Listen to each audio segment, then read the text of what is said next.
Arthat is brought to you by CoinSwitch Kuber. Download the app now. भाई साहब, bitcoin में trade करना आखिर फ्लेक्सिबल कितना है?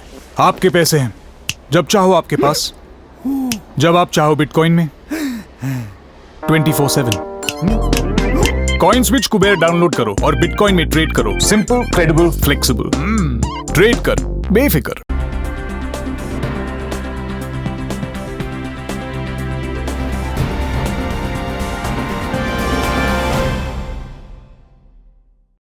नमस्ते, मेरा नाम सिद्धांत है, मेरे साथ अंशुमान जी हैं। ये है अर्थात। अर्थात में पिछले हफ्ते के एपिसोड में हम लोगों ने तमाम बातें की थी। इस हफ्ते के एपिसोड में बहुत सारी बातें हैं, लेकिन सबसे पहले अंशुमान जी से हालचाल पूछेंगे और जानेंगे कि इकोनॉमी की दुनिया की सबसे बड़ी हलचलें इस दरबीच क्या है, जो खर्चा पानी में ऑलरेडी आप अदर पर डिस्कस कर रहे होंगे। अंशुमान जी, धन्यवाद सिद्धांत। आप यात्रा पे हैं और आपकी बहुत अच्छी रिपोर्ट्स देखने को मिल रही हैं हमें अलग अलग जगह से जमीन पर क्या स्थिति है, और यही पत्रकारिता का मूल उद्देश्य या धर्म है कि आप जमीन से जाकर लोगों को बताएं कि वास्तविकता क्या है। इकोनॉमी में बहुत सारी खबरें हर हफ्ते हम लोग खर्चा पानी में प्रतिदिन लेके आते हैं। एमएसपी था, चीन काफी चर्चा में है अलग अलग कारणों से, महंगाई से लेकर वुहान की लीक तक, और बैंकों का प्राइवेटाइजेशन जिसे लेकर सरकार का असमंजस है। ये हमारी बड़ी खबरें हैं जो खर्चा पानी के सारे एपिसोड में हम लोग लेकर आते हैं। एकदम। और अब हम लोग आगे बढ़ेंगे, आज के अर्थात पे बातचीत शुरू करेंगे। उसके पहले पिछले हफ्ते का एक रिकैप। सिस्टेमिक, प्लान्ड और मैन्युफैक्चर्ड पॉवर्टी, गरीबी क्या होती है, इसका उत्पादन कर रही है हमारी सरकारें। हम लोगों ने इस पर बातचीत की थी पिछले हफ्ते के अर्थात में। बहुत बहस तलब और बहुत जरूरी एपिसोड है, जरूर देख जाइए अर्थात की प्लेलिस्ट में। इसके ठीक पहले वाला एपिसोड ये देख रहे होंगे, प्लेलिस्ट स्क्रॉल करेंगे, ठीक पहले वाला एपिसोड वो वाला दिखेगा, उसको जरूर देखिएगा। बहुत सारी चीजें मिलेंगी जानने को उसमें।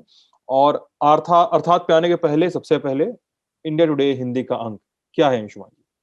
सिद्धांत, इस बार का अंक वैक्सीन की जो नई चुनौती है, वैक्सीन की नीति में जो फिर बदलाव हुआ और केंद्र सरकार ने वापस वैक्सीनेशन की जिम्मेदारी ली और 18 से 44 आयु वर्ग के लोगों को वैक्सीन देने के नए तरीके के कार्यक्रम की घोषणा की, जो जून के शायद आखिरी सप्ताह से आएगा। वो चुनौती कितनी बड़ी है? 90 करोड़ लोगों को वैक्सीन देने के लिए करना क्या होगा? क्या हम कर पाएंगे? एक तरीके का मिशन इम्पॉसिबल है क्या ये?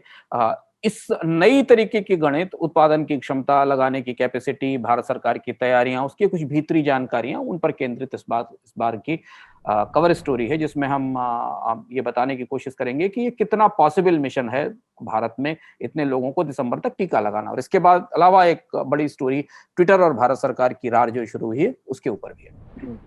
अब आते हैं अर्थात पे। अर्थात का जो इस बार का शीर्षक है वो है वैक्सीन के उपनिवेश। अर्थात में आप लोगों को बहुत सारे एपिसोड, बहुत सारे डिस्कशन ऐसे देखने को मिलेंगे जहां पे हम चाइनीज इंक्रोचमेंट की बात करते हैं। चाइना का इंक्रोचमेंट कहाँ से बढ़ा है, उपनिवेश के तौर पर, युद्ध के स्तर पर, मार्केट में, फिनटेक में, हर जगह वो धीरे धीरे घुस रहे हैं। और वुहान वाली जो पूरी थ्योरी, जिसका अभी अंशुमान जी ने थोड़ा सा ग्लिम्स दिया है, पूरी तस्वीर तो अभी वो बताएंगे। उस पूरी तस्वीर में चाइना ने वैक्सीन वाला जो पूरा मामला है, जो पूरा सेटअप है दुनिया भर का, उसमें गहरी अपनी पैठ बना ली है। और वो भी बड़ी बहस तलब और बहुत ज्यादा ध्यान से सुनने लायक बातचीत है कि चाइना ने वैक्सीन के मार्केट में, क्योंकि उसको खुद कल्प्रिट समझा जाता है कि भाई आपके वुहान से लैब से निकला, इस तरह के आरोप लगते हैं, और उसने वैक्सीन के इसमें जगह बना लिया। अंशुमान जी, सिद्धांत, आज हमने इस विषय को इसलिए चुना कि एक तो वैक्सीन पर चर्चा, भारत की वैक्सीन नीति के बारे में बहुत सारी चीजें सार्वजनिक हैं, हमारी क्षमताओं के बारे में हमें पता है, हम कैसे कर पाएंगे हमें पता है। दुनिया के भी कई सारे देशों में वैक्सीनेशन, बड़े देशों में आबादी की 40-50%, 60% तक, और छोटे देशों में तो काफी बड़े पैमाने पर हो चुका है। अर्थव्यवस्थाएं मंदी से निकलने लगी है, भारतीय अर्थव्यवस्था की स्थिति भी चुनौतीपूर्ण बनी हुई है। एक बड़ा हिस्सा जो हमारी निगाह से पीछे रह गया था वो था चीन की। चीन ने किया क्या इन दिनों में? और चीन, वो जिसके खिलाफ अब जांच शुरू हुई है, वुहान से लैब में लीक की, उसने एक खास किस्म का कू या तख्ता पलट कर दिया दुनिया में, बहुत साइलेंटली। हम उस तख्ता पलट की कहानी को इस अर्थात में हम लोग चर्चा करेंगे, ताकि हम समझ सकें कि चीन को लेकर हमारी जानकारी और हमें चीन की इन रणनीतियों के बारे में जानना एक जागरूक नागरिक के तौर पर भी जरूरी है, और सरकार की से सवाल पूछने की दृष्टि से भी जरूरी है। अभी हमने ताजे चीन के साथ व्यापार के आंकड़े आए है। आप एक चीज बड़ी दिलचस्प है, मैं लगातार इस बात को देख रहा हूं, और हमने चीन पर कई एपिसोड अर्थात की प्लेलिस्ट में हैं जिसमें हमने चर्चा की थी जब चीन के सामान का बायकॉट हो रहा था, टेक्नोलॉजी में चीन की हिस्सेदारी पे। बाजार और कूटनीति को मिलाना होना तो चीन से ज्यादा समझदार देश दुनिया में कोई नहीं है, और चीन से ज्यादा चालाक देश कोई नहीं है। चीन में कई सारी पुरानी युद्ध कलाएं हैं, और उनमें sun tzu की जो युद्ध कला वो ये कहती है कि दुनिया में सबसे सफल लड़ाइयां छिपकर लड़ी जाती हैं, सामने से नहीं लड़ी जाती। वुहान से जो वायरस निकला था वो लीक था, डिलिबरेट लीक था, या एक्सीडेंट था, या वो एनिमल से ह्यूमन में ट्रांसफर हुआ था, ये सारी जितनी थ्योरीज हैं, कॉन्स्पिरेसी थ्योरीज का भंडार है, अगर आप इंटरनेट पे जाएं, ये अभी सब कुछ निर्धारित होना है, तय होना है, और वैक्सीन और उस काम के लिए चीन को सजा दी जाएगी या नहीं दी जाएगी ये भी तय होना है।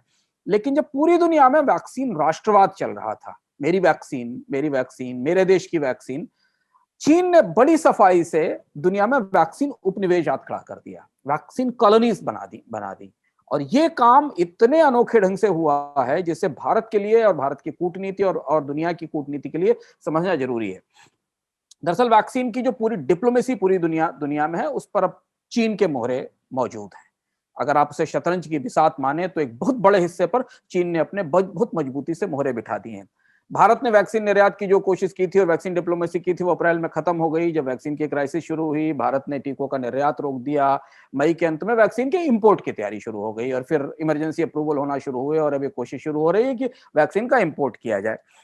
अमेरिका भी सिद्धांत अपनी जो पहले फेज की क्राइसिस थी कोविड की, जितने लोग मरे थे उसके बाद वो इतना ज्यादा हैरान और परेशान था कि वो गरीब दुनिया को या पिछड़ी दुनिया को वैक्सीन पहुंचाने की जो अपनी जिम्मेदारी है, क्योंकि वो दुनिया में फार्मास्यूटिकल इंडस्ट्री का सबसे बड़ा देश है, उसके पास सबसे बड़े पेटेंट हैं और वैक्सीन बनाने वाली ज्यादातर कंपनियां यूरोप और अमेरिका की हैं, वो भी बहुत देर बाद अभी जाकर जून के पहले हफ्ते में इस बात के प्रति जागरूक हुआ कि अब हमें वैक्सीन डोनेट करना और उनको दान करना शुरू होगा। जब हम आज इस पर चर्चा कर रहे हैं तो पता चला है कि बाइडेन एक वर्ल्ड टूर पर निकल रहे हैं। उस टूर की शुरुआत में वो कई सारे जरूरतमंद देशों को सस्ती या मुफ्त वैक्सीन देने की प्रक्रिया शुरू करेंगे। यानी जो जरूरतमंद देश थे, जिनके पास वैक्सीन की तकनीक नहीं है, जिनके पास वैक्सीन उत्पादन की क्षमता नहीं है, जिनके पास वैक्सीन खरीदने की क्षमता नहीं है, उन्हें मदद पहुंचाने में कूटनीतिक रूप से अमेरिका भी काफी पीछे रहा। भारत की तो पूरी वैक्सीन रणनीति उलझी हुई थी, हमारे पास थी ही नहीं, हम बांट रहे थे, जब हमें जरूरत पड़ी तो हम बिखर गए। पर अमेरिका जिसके पास वैक्सीन थी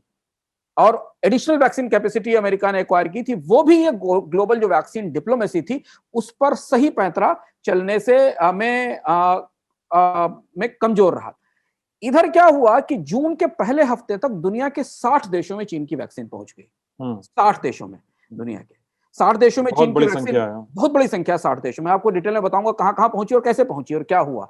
दुनिया के 60 देशों में चीन की वैक्सीन पहुंच गई और चीन ने अभी तक का जो ताजा आंकड़ा है जून के पहले सप्ताह का, अपने यहां 100 में से 50 लोगों को वैक्सीन लगा भी दी, अपनी आबादी को। यानी अपनी आबादी में 100 में से 50 लोगों को वैक्सीन दे भी दी और 60 देशों में दुनिया में चीन की वैक्सीन फैल भी गई। ये सारा खेल, ये सारी उथल पुथल मई के महीने से शुरू होती है, जब हम भारत में ऑक्सीजन की कमी से लोगों को तड़पता मरता देख रहे थे और दवाओं की चीख पुकार थी और अस्पताल परेशान थे। उस समय दुनिया में वैक्सीन कूटनीति में एक फेरबदल हुआ, एक बड़ा तख्ता पलट हुआ जो हम शायद नहीं समझ पाए या हम उसे उतनी गहराई से नहीं देख पाए। भारत की सुर्खियों का हिस्सा वो आमतौर पर नहीं था, छोटी मोटी कहीं खबरों के तौर पर था। भारत ने जब मई के अंत में कोवैक्सीन को डब्ल्यूएचओ से अप्रूव कराने के लिए की कोशिश शुरू की, क्योंकि भारत की अभी कोई भी वैक्सीन डब्ल्यूएचओ से अप्रूवल के बाद नहीं आई है। कोविशील्ड कहीं दूसरे रास्ते से अप्रूव होकर आई है, उसे यूरोपियन अप्रूवल मिला है, जिसकी लाइसेंसिंग सीरम को की गई, जो सीरम उनकी मैन्युफैक्चरर है भारत में। तो भारत की कोई वैक्सीन जिसे अप्रूव किया जाना था वो नहीं हुआ और भारत उसकी कोशिश कर रहा था। और अभी भी हम देख रहे हैं कि कोवैक्सीन के 3rd फेज के ट्रायल के आंकड़ों को लेकर काफी गफलत है। कभी कहा जाता है 1 महीने में आएंगे, कभी कहा जाता है जुलाई में आएंगे। रिसेंट जुलाई वाला है उनका, जुलाई वाला आया है। उस बीच में जून के पहले सप्ताह में डब्ल्यूएचओ ने चीन की दूसरी वैक्सीन भी मंजूर कर दी इमरजेंसी अप्रूवल के लिए, जो साइनोवैक है। साइनोफार्म को मई में अप्रूव कर दिया गया था। यानी चीन की 2 वैक्सीन डब्ल्यूएचओ से अप्रूवल के आधार में आ गई। आप डब्ल्यूएचओ को के बारे में कुछ भी कहें, आप माने कि उसके अंदर तमाम खामियां हैं, पर डब्ल्यूएचओ के अप्रूवल के बाद ही दुनिया के देश वैक्सीन के लिए ऑर्डर देते हैं, खरीदते हैं, प्रोडक्शन कैपेसिटी बनाते हैं, लाइसेंस देते हैं। ये एक प्रक्रिया है, भारत भी उस प्रक्रिया का पालन करता है। डब्ल्यूएचओ से इमरजेंसी अप्रूवल वाली वैक्सीन ही दुनिया में खरीदी जा रही हैं, बनाई जा रही हैं, या उनके कॉन्ट्रैक्ट मैन्युफैक्चरिंग चल रही है। चीन ने दरअसल, जब हम वुहान की पूरी इस झगड़े में उलझे हुए थे और पूरी दुनिया पिछले 1 साल से कोविड से जूझ रही थी, चीन ने वैक्सीन की बड़ी तैयारियां की थी और बहुत सोच समझ के की थी। अब हमें वो समझ में आता है जब आंकड़े हमारे पास आते हैं। जब हमने इसकी चर्चा के लिए दुनिया की फार्मास्यूटिकल कंपनीज के जो एक्सपर्ट्स हैं, जो हमारे सोर्सेज, उनसे बात की, तो उनके लिए इसका कोई मतलब नहीं है कि भारत को कितनी वैक्सीन चाहिए। उनके दिमाग में सिर्फ चीन है इस समय, कि चीन क्या कर रहा है और चीन ने ऐसा कैसे कर दिया हमें पता नहीं चला। चीन ने पिछले साल की शुरुआत में वैक्सीन की तैयारी शुरू कर दी थी, क्योंकि वुहान का लीक उससे और 6 महीने पहले हुआ था, और जो स्ट्रेन था, जो वायरस था, वो चाइना के पास पहले से मौजूद था। वो बाद में उन्होंने उसका कोडिंग रिलीज की थी, डीएनए कोड रिलीज किया था, जब पूरी दुनिया में उस पर काम शुरू हुआ था। चीन ने 2020 में शुरुआत के बाद सबसे पहले अपने देश में 6 वैक्सीन के इस्तेमाल की मंजूरी दे दी। एक नहीं, एक साथ 6 वैक्सीन के इस्तेमाल की मंजूरी दे दी। चीन में ऑफिशियली 6 वैक्सीन के इस्तेमाल की वहां के रेगुलेटर ने मंजूरी दी है, जो हम जैसा भारत का रेगुलेटर है, या अमेरिका का सीडीसी है। जबकि चीन में इस समय 49 वैक्सीन पर काम चल रहा है कोविड की। 6 को मंजूर हो चुकी हैं और 49 वैक्सीन अलग से अलग अलग लेवल पर रिसर्च में है। ये बात वैक्सीन का जो ग्लोबल डेटाबेस है और जो नेचर की वैक्सीन एनालिसिस है वो बताती है। यानी चीन अमेरिका के बाद दूसरा सबसे बड़ा वैक्सीन आविष्कारक हो गया। अमेरिका में 66 वैक्सीन का जो ग्लोबल डाटाबेस के हिसाब से वैक्सीन कैंडिडेट्स हैं, जो 66 हैं, जो अलग अलग लेवल पर रिसर्च ट्रायल के लेवल पर है। आप सोचिए कि वैक्सीन का बाजार कोविड से पहले जिन कंपनियों के हाथ में था, वो ज्यादातर यूरोपियन और अमेरिकन कंपनियां थी, जैसे बायोटेक थी, जैसे क्योरवैक थी जर्मनी की। ये सारी कंपनियां यूके और यूरोप की बहुत पीछे हैं। यानी पहले नंबर के ऊपर अगर आप वैक्सीन प्लान में वैक्सीन पाइपलाइन को देखें, दुनिया की कोविड वैक्सीन पाइपलाइन को, तो पहले नंबर पर अमेरिका है, जहां 66 वैक्सीन, और दूसरे नंबर पर चाइना है, जहां 49 वैक्सीन का ट्रायल और परीक्षण और शोध चल रहा है। पर इससे ज्यादा महत्वपूर्ण और दिलचस्प और पेचीदा बात जो मुझे समझ में आती है, जो सबको समझ में आएगी, कि जिस चीन को वुहान से वायरस निकलने के लिए जिम्मेदार ठहराया जा रहा है, ये माना जा रहा है कि चीन ने दुनिया में कोविड फैलाया है, इसके आरोप हैं, इसके बारे में तमाम तरीके की षड्यंत्र कथाएं हैं, जांच है, उसके खिलाफ कार्रवाई की मांग हो रही है, हर्जाना वसूलने की मांग हो रही है। उसने पूरी दुनिया को अपनी वैक्सीन पर राजी कैसे कर लिया? ये बड़ा सवाल है। ये बहुत बड़ा सवाल है कि उसने पूरी दुनिया के बड़े देशों को और बहुत बड़े बाजारों को, ये वही देश जो वुहान एपिसोड से नाखुश हैं। हाँ, जो वुहान पर नाखुश हैं, जो सारे लोगों को लोग वुहान की में से वायरस लीक और उसके और उससे पूरी दुनिया में आई तबाही के लिए चीन को जिम्मेदार ठहराने की बात कह रहे थे, उसमें से बहुत सारे लोगों को चीन ने राजी कैसे कर लिया, और यह रहस्य समझना जरूरी है।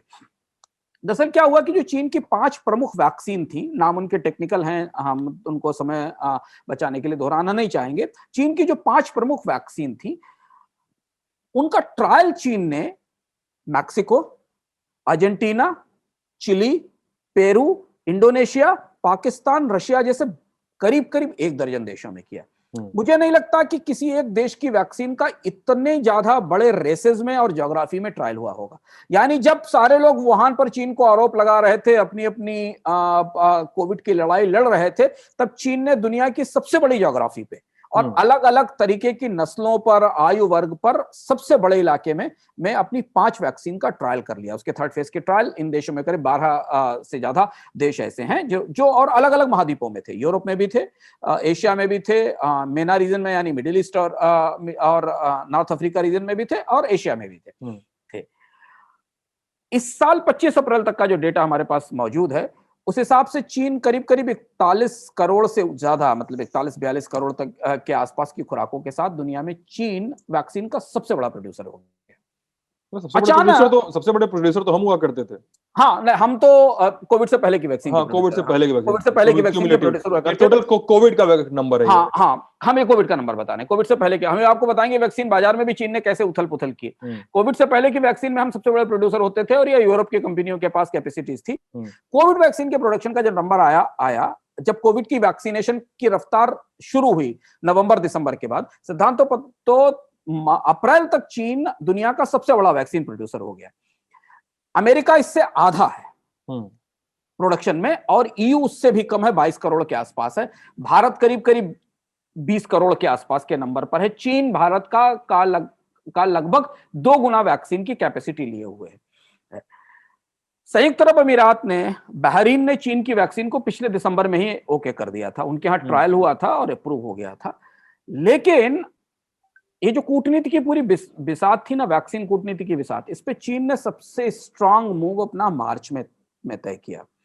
अच्छा। मार्च वह समय था जब चीन को यह पता था कि उसके पास जितनी उत्पादन क्षमता है, वैक्सीन की जितनी बड़ी रेंज है और कोविड की का जो असर है, उस हिसाब से दुनिया के तीसरी दुनिया के देशों को, छोटे देशों को यूरोप की कोई बड़ी कंपनी वैक्सीन देने नहीं जा रही है।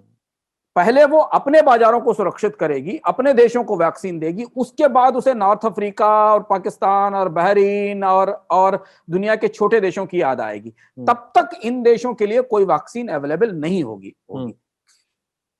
उनको लंबा समय लगेगा। इसी बीच क्या हुआ कि अप्रैल में जब वैक्सीन की भारत में कमी हुई तो जो कोवैक्स के जरिए, जो कोवैक्स बनाया था WHO ने, जिसके जरिए करीब ग्लोबल वैक्सीन पार्टनरशिप है जो बनाई गई थी, इससे एशिया के और अफ्रीका के कम आय वाले देशों को 2021 के अंत तक 2 अरब खुराकें, 2 अरब डोज दिए जाने थे। उसमें भारत की सप्लाई कम हो गई क्योंकि भारत ने अपने यहाँ वैक्सीन की कैपेसिटीज, अपने यहाँ वैक्सीन की शॉर्टेजेस कम करने के लिए,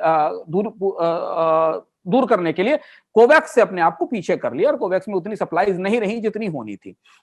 फाइजर दूसरी कंपनी थी जिससे पर्याप्त आपूर्ति नहीं थी। इसको और जॉनसन और मॉडर्ना इस अलायंस में देर से आई थी। यही समय था जब चाइना ने इस अलायंस के जरिए पूरी दुनिया के बाजारों में अपनी वैक्सीन पहुंचा दी।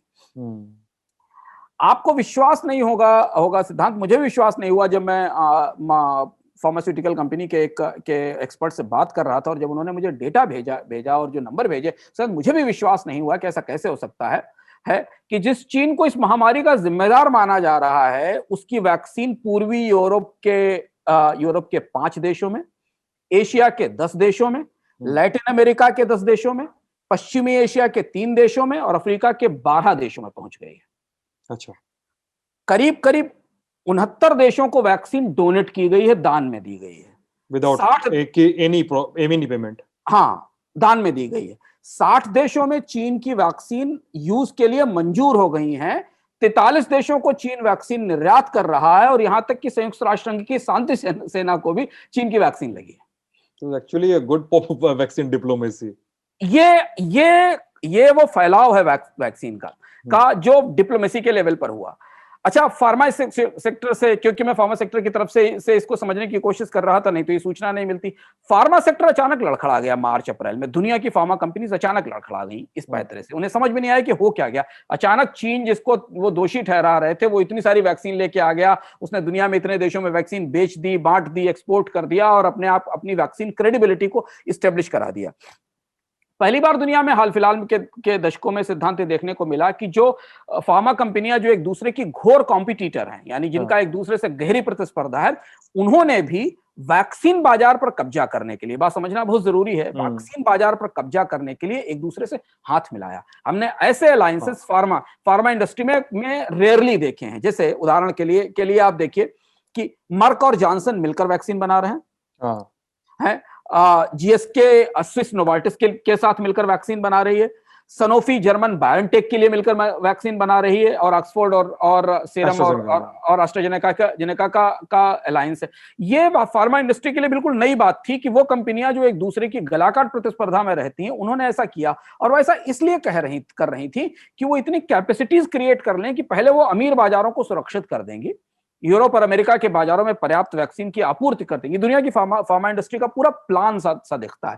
और उसके बाद वो तीसरी दुनिया के बाजारों में इसको बेचना शुरू करेंगी, जहां लंबे समय तक ये बेचा जाएगा। और इसलिए उन्होंने वैक्सीन की रॉयल्टी को लेकर, वैक्सीन के पेटेंट को लेकर जब पिछले साल WTO में अपील गई तो उसे अपनी अपनी सरकारों के दबाव से रुकवाने की कोशिश की, क्योंकि उनको लगता था बड़ा बाजार है। लेकिन जिन बाजारों में इनको पहुंचना था उन बाजारों में चीन पहले पहुंच गया अपनी वैक्सीन लेकर। जहां ये फ्यूचर इनका जो सेकंड लेवल का के वैक्सीन के मार्केटिंग के प्रोग्राम थे, वहां चीन वापस पहुंच गया। कोविड से पहले तक दुनिया में वैक्सीन बनाने वाली जो टॉप 10 कंपनियां थी, उसमें मैक्सिमम कंपनियां यूरोप की हैं और एक दो एशिया की कंपनियां। चीन की उसमें केवल एक कंपनी हुआ करती थी। आज स्थिति यह है कि चीन अपने वैक्सीन प्रोडक्शन का, कोविड वैक्सीन प्रोडक्शन का लगभग 50% हिस्सा एक्सपोर्ट कर रहा है और 50% अपने देश में इस्तेमाल कर रहा है। जबकि अमेरिका अपने वैक्सीन प्रोडक्शन का केवल 1 से 3%, अमेरिका और यूरोप के देश अपने वैक्सीन प्रोडक्शन का केवल 1 से 3% एक्सपोर्ट कर रहे हैं। और भारत जो कोविड से पहले 60% वैक्सीन की सप्लाई करता था दुनिया को और प्रोड्यूस करता था, वो तो अपने ही लिए वैक्सीन के लिए चारों तरफ भटक रहा है और इमरजेंसी अप्रूवल और बाकी प्रक्रियाओं में चल रहा है। तो जो कोविड की, जो वैक्सीन की डिप्लोमेसी के लोग हैं, जो समझने की कोशिश कर रहे हैं, जिनेवा में बैठे हुए, लंदन में बैठे हुए, WHO में, वो वहां पर जो चीन की रणनीति है वो ये है कि दुनिया के जो देश आपको वैक्सीन दे सकते थे वो तो केवल 2% वैक्सीन एक्सपोर्ट कर रहे हैं। हम तीसरी दुनिया से आते हैं, हम विकासशील देश से आते हैं, लेकिन हम अपना आधा प्रोडक्शन दुनिया को एक्सपोर्ट कर रहे हैं। अब दिक्कत यह है कि पूरे के पूरे दुनिया के वैक्सीन उद्योग के तंबू में एक नया ऊंट आ गया है। ये बिल्कुल चाइना बिल्कुल नया ऊंट है। चीन और कंपनियों में काफी खलबली है।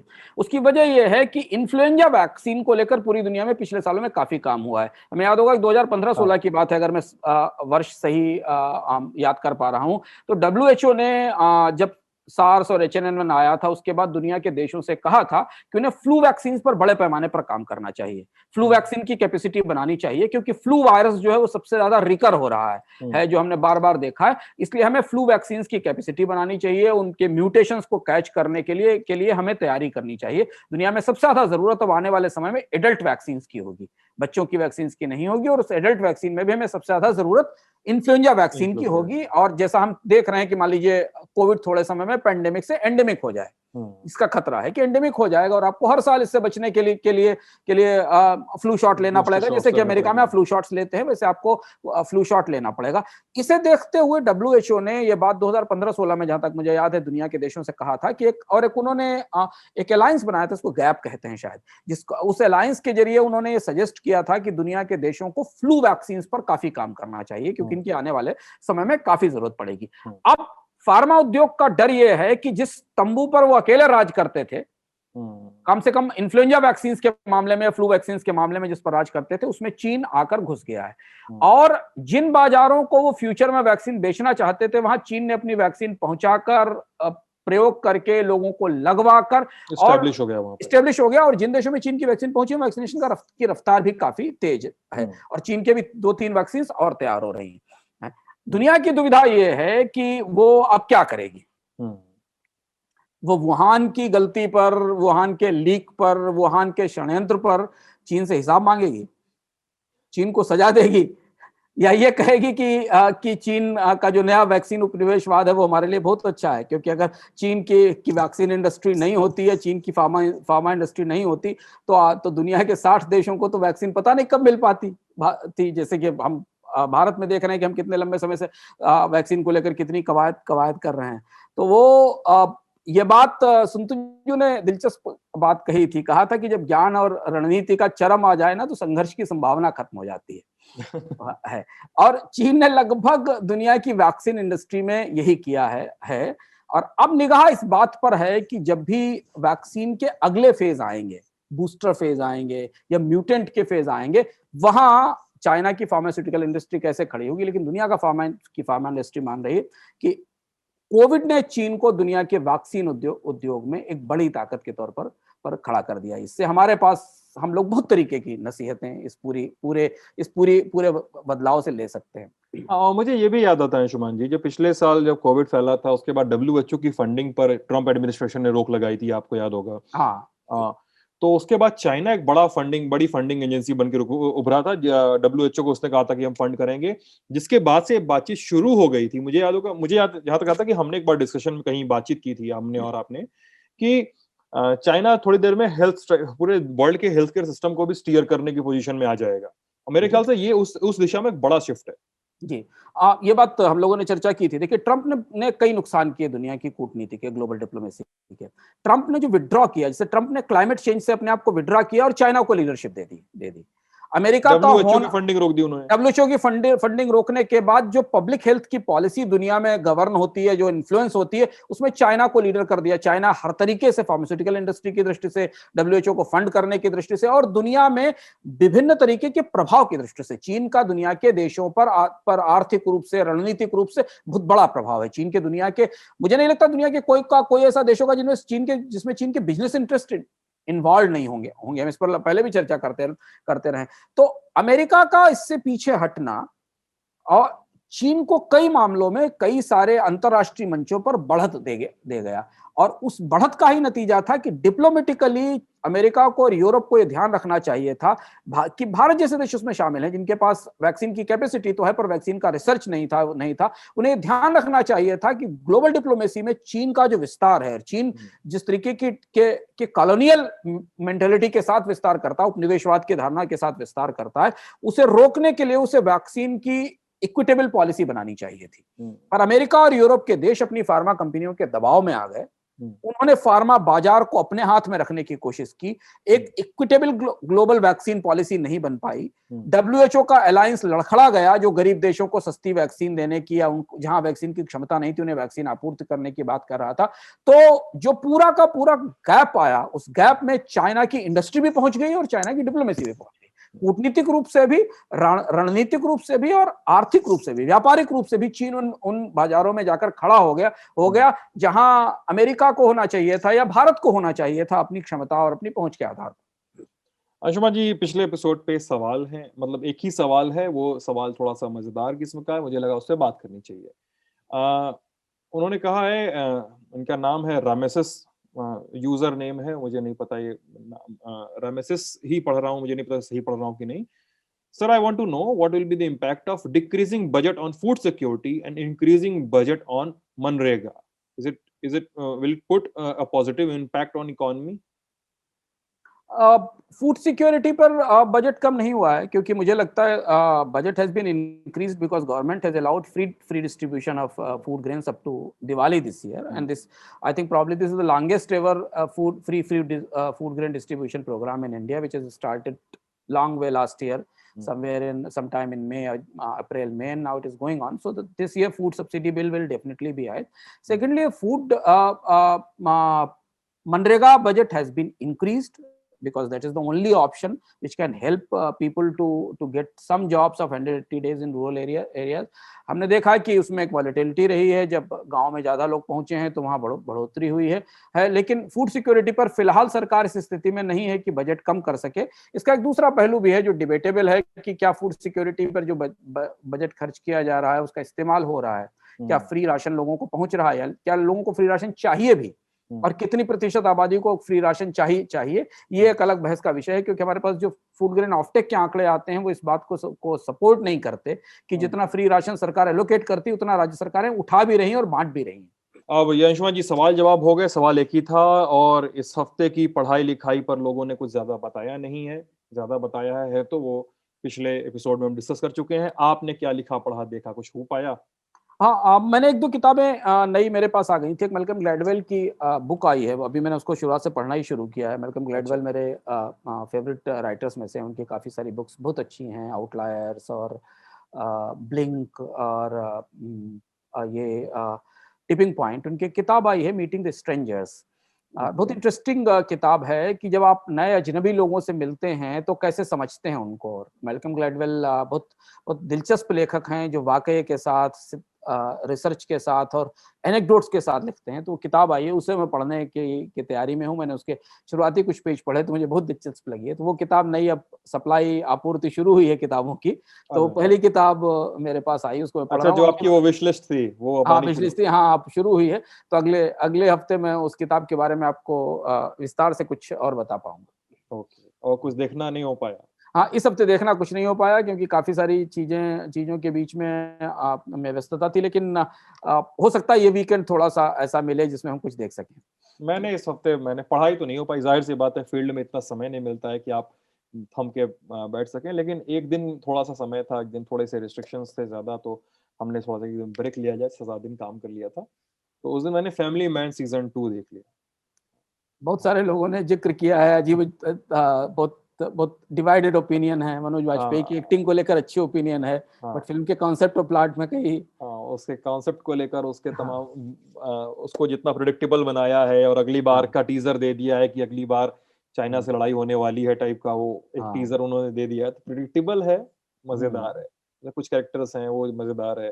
कंट्रोवर्सी है, वो कंट्रोवर्सी आपको देखकर साफ समझ में आती है कंट्रोवर्सी क्यों है। हुँ, जो उसका तमिल लोगों की जो दिक्कत है उस पूरी हाँ, सीरीज़ से, तो वो एक दिक्कत समझ में आती है, वो दिक्कत कहाँ हो सकती है। एक सिम्पैथाइज़र टाइप का एक उन्होंने वो बनाया हुआ है उसमें कि रिसर्च बेस है उनका, उनके अपने दावे हैं कि हमारी टीम में बहुत सारे तमिल लोगों ने काम किया है इसको बनाने में। तो हुँ, ख़ैर ये सब उनकी बातें हैं, मुझे तो ठीक-ठाक लगी, देखने लायक है। उसको देखा जा सकता है, पढ़ाई कुछ नहीं हुई, ये पढ़ाई होगी तो ज़रूर बताएँगे। और ये था हमारा इस हफ़्ते का अर्थात। कैसा लगा आपको हमें ज़रूर बताइएगा वीडियो के कमेंट सेक्शन में। अपना बहुत सारा ख़्याल रखिएगा, ललन टॉप देखते रहिएगा। आप सबका बहुत-बहुत शुक्रिया। बहुत-बहुत धन्यवाद।